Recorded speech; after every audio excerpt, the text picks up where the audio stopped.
Well, welcome back to the Happy, Healthy Hustle podcast. I'm your host, Dr. Christiane Schröter, and I'm here today with a very special guest. Tiffany is going to share a little bit about her superpower, and I can tell you already one thing, it's going to be an amazing episode. So, Tiffany, why don't you get yourself introduced? And I can't wait to hear more from you. Yeah, thank you so much for having me. I'm Tiffany Olszuk and I'm a wellness coach. I like to say I was a public policy researcher and a communications consultant turned holistic wellness coach. So quite the shift. And I made that shift about a year ago. And so I just opened my practice, Purposeful Wellness Coaching. And my goal is to help women break toxic stress cycles that can lead to burnout because I experienced that myself in the corporate world. And so I use mindfulness and dance to do that, and I'm loving it so far. Oh, I always love when coaches experience a transformation and then they essentially teach what they really went through themselves. Because you can't really share something that is not authentic and true. So if you're the perfect example of sharing something that worked for you and letting others know it's completely normal to feel this way. I've been there, I've done that, and this is what helped me. How amazing. So, what is your superpower? Please go ahead. Yeah, so I was thinking about this before the show, and I landed on two things. So I'm going to say two superpowers here. So first one is my intuition. I think when I was trying to leave corporate, I was in corporate for 10 years and then trying to shift to open my own business and be an entrepreneur. There was always this feeling of I want to do more. I'm not making the kind of impact I want to make. And it wasn't more in a sense of, work till I drop more. It was more of, I want to make an impact in the world. I have gifts that I almost have to shield in the environment that I was in.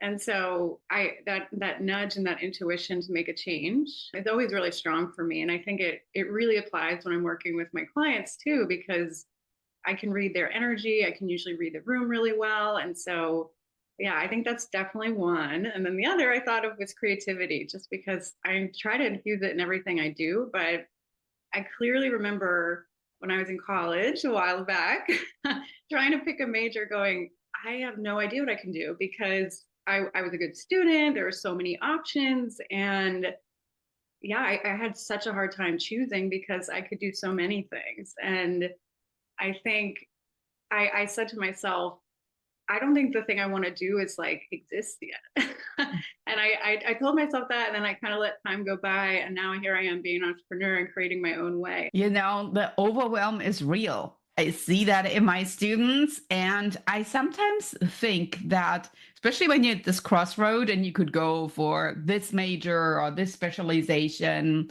or rather focus on these classes, that we tend to be too hard on ourselves and we expect that we know all the answers. And I think that quite honestly, it's absolutely okay to say, I don't know. I don't know.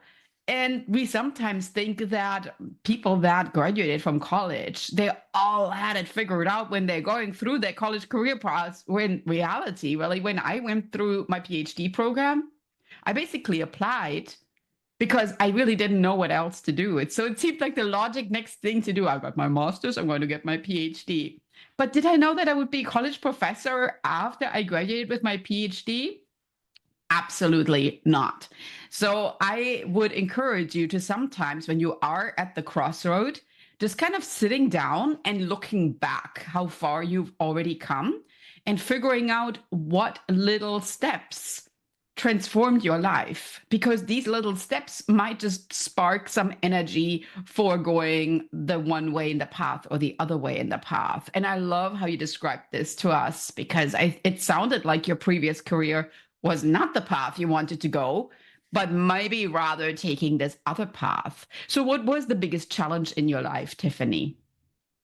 Yeah, so I think honestly, to date, it's really been the the fact that I left a very secure job from a financial standpoint, and also that feeling of security. And I said to myself, I'm going to follow my intuition. I'm going to follow that nudge to do something more impactful, to do something greater with my time and with my gifts. And it's definitely been a challenge to kind of put down that, 9 to 5 mindset and then put on the entrepreneur hat and learn all there is to know about building a business and kind of being a solopreneur. So I'm doing it all. And I think the biggest challenge in all of that is betting on myself. And I think in corporate, I believed that I could do all these things and I was very successful. I had so much evidence of that. I could do all the things I was being asked to do, climb the ladder. But as an entrepreneur, you really have to believe that what you want to, your vision is possible. And so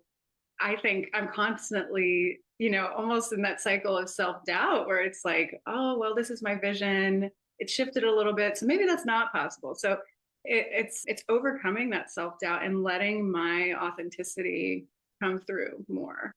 Because when you're in a 9 to 5 and you have that more structured environment, you really can't be your full self most of the time. But in my business, I have so much freedom to do that. It's just sort of giving myself the permission to. So I think for me, definitely that shift, like leaving the stability and then saying, okay, let me bet on myself. Let's go.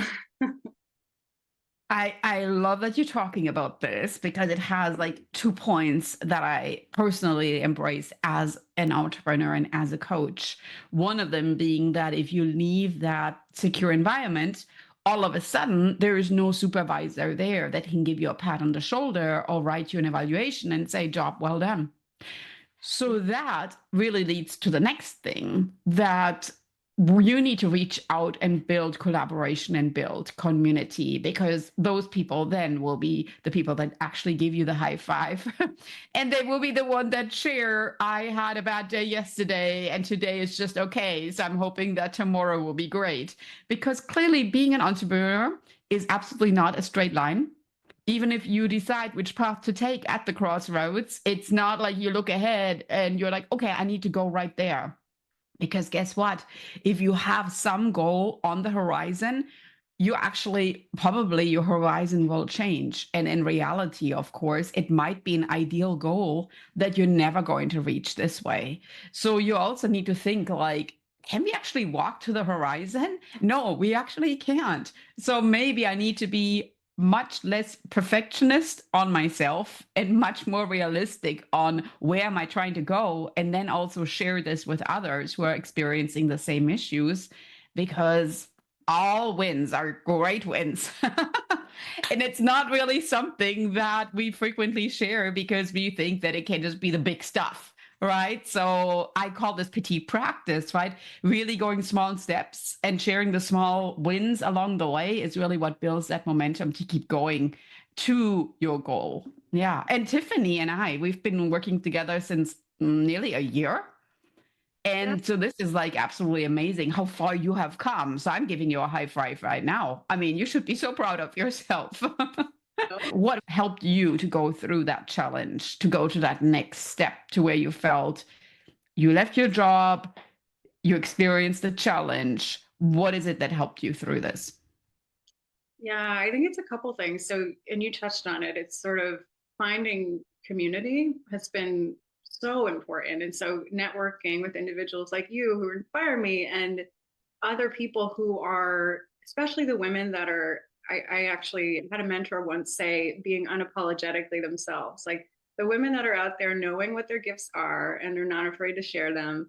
And they're going out there saying, here's what I offer. It may or may not be for you, but I'm still going to offer it anyway. And so having that confidence and that radiance, those kind of people really inspire me. And so I've been following and networking with these individuals. And, there are a few individuals on a more national level that I follow, but also locally, I've connected with so many women that are either had similar stories to me, or they're doing the hard thing anyway. And so on the days where I'm like in that dip, because like you said, it's not a straight line, entrepreneur, on the days where I'm in the dip, I try to reach out to those people, or I remember some of the tools I've been given by some of the people. So some of them were like spiritual entrepreneurs, and so they're energy healers, for example. And so I've tried Reiki or really work on my mind body connection more. And so doing the internal work for myself has been so important. And I'm realizing in my own practice, the more I do that,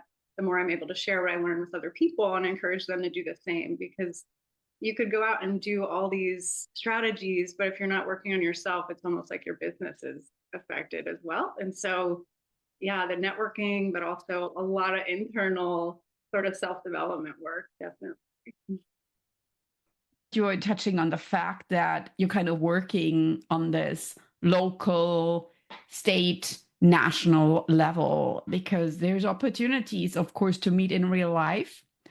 And I would always encourage to do that as well. To where you're kind of looking around, you can talk to your spouse and your family all day long. But I'm sure there's also local meetup groups, and those will be nice because you can actually sit in a room full of people. And so don't disregard that energy that comes from there.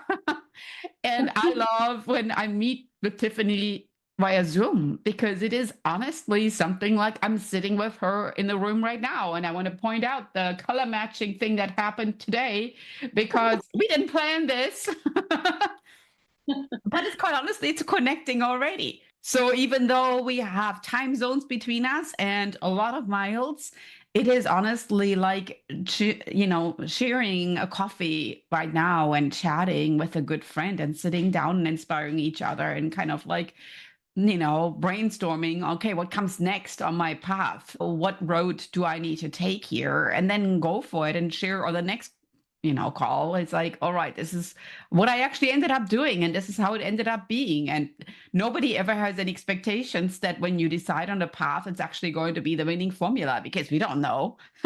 There's no magic ball that will tell you it's going to happen, right? You just have to try it and go for it. That's mainly what successful entrepreneurs tell you. They will tell you, I failed thousands of times.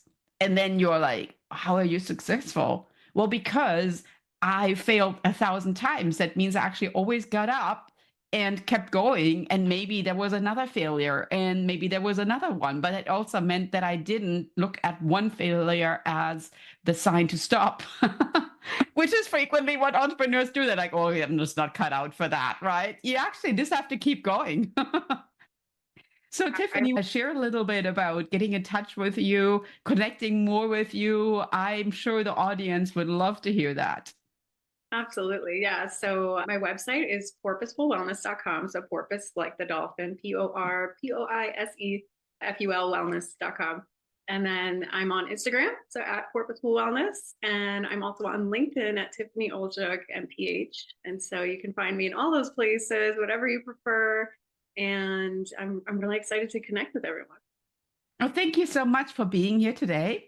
To the audience, why don't you share down in the comments what was the most surprising thing you heard today? Maybe something that really kind of let you think, oh my gosh, I totally experienced this myself and I had not thought about this. I would love to hear from you. And of course, reach out, like this episode, tune into my other episodes, leave a comment on Apple Podcast and a review. I would be so appreciated, of course. And stay healthy, happy, and keep hustling along. I'm your host, Dr. Christiane Schröter, and I can't wait to share the next episode with you.